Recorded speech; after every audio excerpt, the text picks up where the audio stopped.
और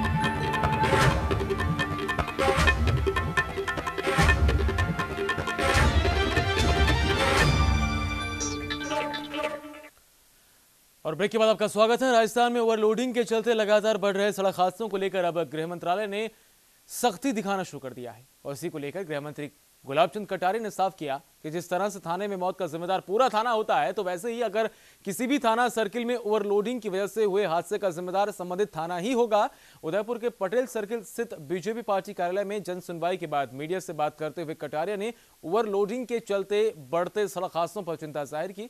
कटारिया ने साफ साफ शब्दों में कहा कि अब थानाधिकारी तैयार हो जाएं, अगर उनके क्षेत्र में कोई भी हादसा होता है तो ओवरलोडिंग की वजह से हुआ हादसे की गाज उन पर ही गिरेगी।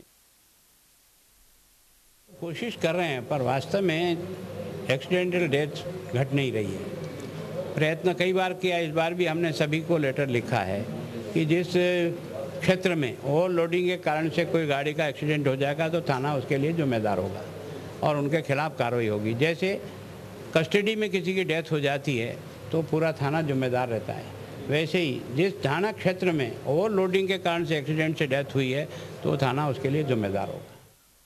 प्रधानमंत्री नरेंद्र मोदी के नेतृत्व में केंद्र सरकार के 1 साल पूरा होने के उपलक्ष्य में केंद्रीय विदेश मंत्री सुषमा स्वराज सोमवार को उदयपुर पहुंचेंगी।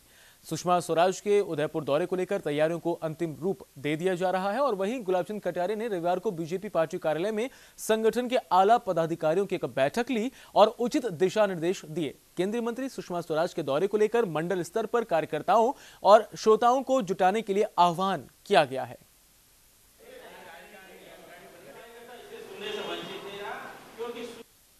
तैयारी क्या है, हम पार्टी के कार्यकर्ता हैं और 1 साल की सरकार की उपलब्धि में सुषमा जी को उदयपुर दिया है, हम उसकी तरफ से तैयारी कर रहे हैं। अच्छा से अच्छा कार्यक्रम हो, सरकार की 1 साल की जो उपलब्धियां वो जनता तक ठीक प्रकार से पहुंचे, उसके लिए प्रयत्नशील है।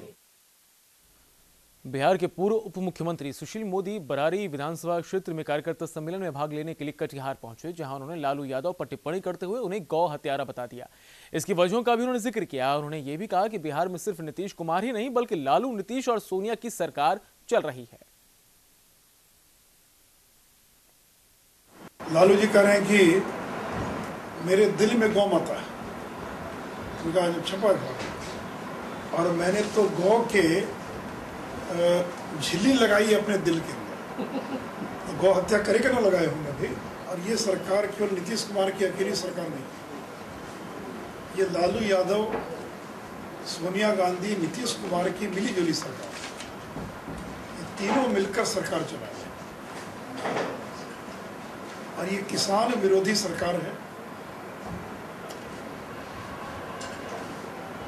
और इसलिए आज तक धान खरीद का भुगतान नहीं हुआ। बिहार के रक्सौल अनुमंडल के पलनवा थाना के पलनवा गांव में एक विवाहिता महिला और उसकी 1 साल की बच्ची की संदिग्ध परिस्थितियों में जलकर मौत हुई है और इस बात का खुलासा अभी तक नहीं हो पाया कि उस महिला और बच्ची की हत्या की गई है या उसने आत्महत्या की है। आपको ये भी बता दें कि मृतका कविता देवी की शादी 5 मई 2013 को रामगढ़वा मौजे में सुरेंद्र महतो के साथ हुई थी, लेकिन वो अपने मायके में मां के साथ रहा करती थी।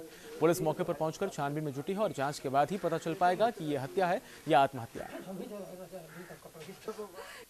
महिला और 1 साल की बच्ची के जलकर मरने की है और इस संबंध में जांच और अनुसंधान के बाद घटना के कारणों पर कारण स्पष्ट होगा। झारखंड में लाल तांडव का आतंक रुकने का नाम नहीं ले रहा। सरकार की लाख कोशिशों के बावजूद भी नक्सली बाज नहीं आते और नक्सली अपने मंसूबों में कामयाब होते नजर आ रहे हैं। आलम अब यह है कि नक्सल प्रभावित इलाके में दहशत की वजह से अब कोई जाना नहीं चाहता और वहीं रघुवर सरकार नक्सलियों का ईंट से ईंट बजाने की बात कहती है। रांची से न्यूज इंडिया की यह खास रिपोर्ट देखिए।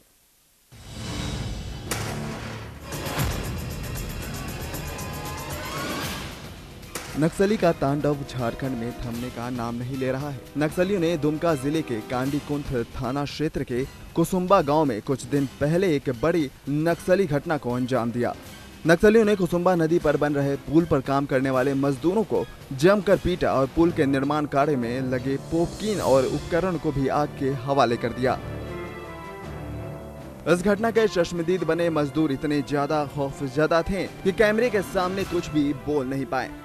घटना के बाद दुमका पुलिस मौके पर पहुंची और इलाके में अभियान जारी कर दिया। पुलिस अधीक्षक का कहना है कि नक्सलियों को उनके मंसूबे में कामयाबी नहीं हासिल करने दी जाएगी।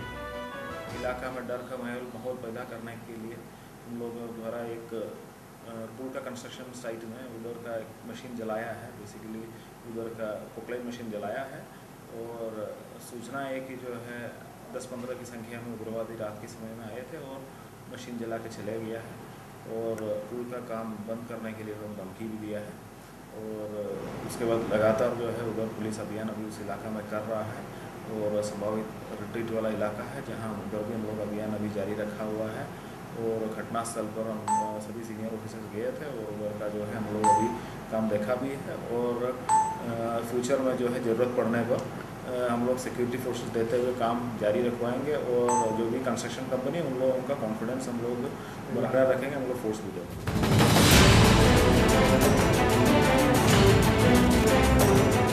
वही अपने 3 दिवसीय दुमका प्रवास में झारखंड के मुख्यमंत्री रघुवर दास ने कहा था कि नक्सलियों के खिलाफ सरकार सख्ती से निपटने के लिए बिल्कुल तैयार है और मुख्यमंत्री के दिए गए बयान के कुछ ही दिन बाद उप राजधानी दुमका में नक्सलियों का तांडव देखने को मिला। राज्य में अब कोई मुखौटा और कर गुंडागर्दी करने की इजाजत सरकार नहीं।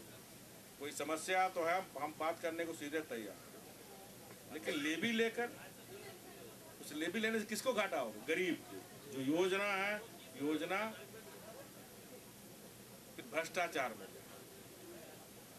इसलिए इस राज्य में अब ऐसे अब नहीं चलेगा। तो वैसे लोग जो दहशतगिरी कर रहा है, जो लेवी का मुखौटा गुंडागर्दी करने का मुखौटा ओढ़ा हुआ, वैसे लोग को गांव से क्या करना? भगा देना। सरकार आपके साथ। दरअसल ग्रामीण विकास विशेष प्रमंडल द्वारा लगभग 4 करोड़ से अधिक की लागत से ये पुल हरदेव कंस्ट्रक्शन द्वारा बनवाया जा रहा है, लेकिन संवेदक ने लेवी नहीं दिया, इसलिए नक्सलियों ने इस घटना को अंजाम दिया। 27 फरवरी 2014 को तत्कालीन मुख्यमंत्री हेमंत सोरेन और दुमका के सांसद शिबू सोरेन ने इस पुल का शिलान्यास किया था और पिछले 3 महीने से यहाँ काम चल रहा है। नक्सली कंस्ट्रक्शन कंपनी से 15 लाख रुपए की लेवी मांग रहे हैं। लेवी नहीं दिए जाने पर नक्सलियों ने इस घटना को अंजाम दिया। राज्य के मुखिया रघुवर दास ने दुमका प्रवास के दौरान बयान दिया था कि लेवी वसूलने वालों से सरकार सख्ती से निपटेगी। मुख्यमंत्री के इस बयान के अभी कुछ ही दिन बीते थे कि नक्सलियों ने लेवी की इस घटना को अंजाम दे डाला। अब देखने वाली बात यह होगी कि सरकार लेवी वसूलने वाले नक्सलियों से सख्ती से निपटेगी या फिर यूं ही विकास कार्य बाधित होता रहेगा। न्यूज इंडिया के लिए रांची से सूरज कुमार की रिपोर्ट। प्रदेश के पाली जिले के रहने वाले इंडियाज गॉट टैलेंट फेम 2 जुड़वा भाई संकल्प शर्मा और संभव शर्मा इवेंट मैनेजर डे के मौके पर आज जयपुर पहुंचे, जहां एक इंस्टीट्यूट के प्रोग्राम में शिरकत करने पहुंचे संकल्प और संभव को बावले छोरे के नाम से अब जाना जाता है, जो अपनी मारवाड़ी भाषा में रैपिंग करते हैं। इनका कहना है कि जहां पूरे प्रदेश के लोग राजस्थान की भाषा को मान्यता दिलाने के लिए संघर्ष कर रहे हैं, तो इसलिए वो भी अब उसी मुहिम में अपनी तरीके से जुड़ने की कोशिश कर रहे हैं। राजस्थानी भाषा को मान्यता दिलाने के लिए विभिन्न संगठन नेता अपने अपने स्तर पर तैयारी कर रहे हैं, संघर्ष कर रहे हैं, लेकिन हमारे साथ 2 युवा ऐसे हैं जो अपने नए तरीके से एक नया पैगाम राजस्थानी भाषा को लेकर के देना चाहते हैं। बावड़े छोरे, आइए उनसे बात करते हैं। बावड़े छोरे आपने अपने ग्रुप का नाम रखा है, आप दोनों भाई हैं, किस तरह से देखते हैं राजस्थानी भाषा को मान्यता दिलाने के लिए जो संघर्ष चल रहा है उसमें आप इसी मुहिम से जुड़ते हुए नजर आ रहे हैं कहीं ना कहीं? अगर हम कहना चाहें कि हम मारवाड़ से हैं तो ये बोलते हुए बहुत गर्व महसूस होता है। और हमारी जो भाषा है वो एक मीठी, एक तड़कीली भड़कीली भाषा है, आज तक कहीं सुनी नहीं होगी किसी ने, बट सब भाषाओं को मान्यता है और हमारी भाषाओं को मान्यता नहीं है। और हम यही चाहते हैं कि हमारी भाषा को अपने कम से कम भारत में ऐसी मान्यता मिलेगी, एक बच्चा भी जाने की मारवाड़ी भाषा बोलने में उसको कितना आनंद प्राप्त होता है और मन में जो हर्ष पैदा होता है, उत्पन्न होता है भाषा बोलने में, कि अगले को हम किस तरह से अपनी इज्जत दे रहे हैं या वो कितना उसको इज्जत हम देना चाहते हैं, वो हमारी भाषा पूरी तरह से वर्णन करती है अपनी भाषा में। इसलिए हम चाहते हैं कि इस भाषा को और आगे बढ़ाया जाए। हमारी मुहिम चलती रहेगी, अलग अलग रैप बनाते जाएंगे हम मारवाड़ी में ही। आप लोगों ने खूब सुने होंगे अलग अलग लैंग्वेजेस में, बट हम बनाएंगे मारवाड़ी में जो समझ में भी आती है और तड़कीली भड़कीली भी लगती है। बिल्कुल अपनी भाषा में आप रैपिंग कर रहे हैं, मारवाड़ी भाषा में। अब तक पंजाबी में, इंग्लिश में, काफ़ी भाषाओं में रैपिंग सुनी जा चुकी है, युवा वर्ग काफ़ी जुड़ता है इस रैपिंग से। आप लोग मारवाड़ी को रिप्रेजेंट कर रहे हैं, किस तरह से? मारवाड़ी को हम इस तरह से रिप्रेजेंट कर रहे हैं, एक अलग अंदाज रैपिंग का आज तक काफ़ी सारे देखे, जैसा कि अभी आपने बताया, ये एकदम ही अलग अंदाज है। और इसका अगर आपको झलक देखनी है तो आप फेसबुक पे हमारे पेज पे देख सकते हैं, बावड़े छोरे BAAWLECHORE, बावड़े छोरे नाम का हमारा पेज है जो कि अभी कार्यरत है। उस पर आपको हमारी झलक मिल जाएगी और आपको पता पड़ जाएगा किस तरह हम रिप्रेजेंट करना चाहते हैं। आप दोनों से अब मैं चाहूंगा, जो रैपिंग आप इंडियाज गॉट टैलेंट में भी प्रस्तुत कर चुके हैं और आगामी दिनों में भी और करते हुए नजर आएंगे, वो रैपिंग हम न्यूज़ इंडिया के दर्शकों को सुनवाना चाहेंगे आपसे। कुछ लाइनें सुनाना चाहूँगा मैं आप लोगों को। जैसे हमारे गांव में ठाकर बहुत होते हैं, तो उनकी जीवनी पे टिप्पणी करते हुए है मारवाड़ी लैंग्वेज में। तो स्टार्ट करते हैं, 1 2 3 स्टार्ट। हम ठाकर के ठिकाने बेबी ठेके और थाने, हम ठाकर के ठिकाने बेबी ठेके और थाने। तू कहीं सोचे रे बावली, हम तेरे दीवाने गली, हम तेरे दीवाने। माना के तू है फूटरी के मारी किस्मत फूट गई जो जो जो। थारे ला रहे आऊं थन्ने सिनेमा दिखाऊं, थन्ने फ्रूट पिलाऊं। इससे अच्छा तो चोरी मैं घर पे जाऊं, 2 पैग लगाऊं और मैं सो जाऊं। हम ठाकर के ठिकाने बेबी ठेके और थाने।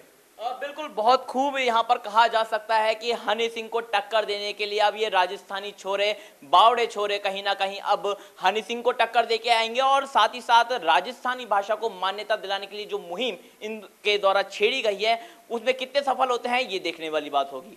कैमरा पर्सन राजेश शर्मा के साथ अंकुर जाखड़, न्यूज़ इंडिया, जयपुर। और फिलहाल इस बुलेटिन में बस इतना ही। मुझे दीजिए इजाजत, नमस्कार।